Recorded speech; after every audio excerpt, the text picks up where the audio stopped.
The star of today's recipe is an actual star, star anise, and it's native to China and Vietnam, but it's actually in a lot of your favorite dishes from around the world. So today we're going to be using it in Thai iced tea. Here's a snapshot of the ingredients we will need today. Go ahead and boil a pot of water.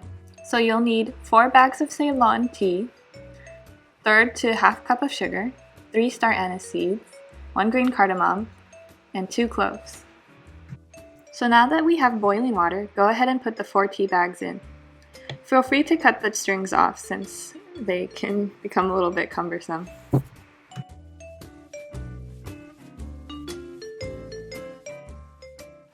Next comes adding the sugar in. Now you just want to stir everything around to make sure the sugar is well mixed into the water.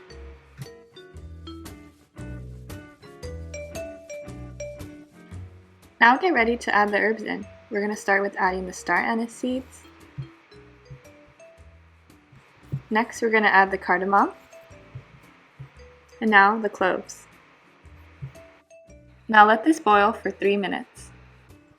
When 3 minutes are up, turn off the heat and let this steep for 30 minutes. Then go ahead and put it in the fridge for up to 8 hours.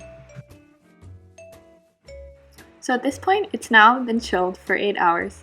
You can go ahead and take the spices and tea bags out, and you can continue chilling.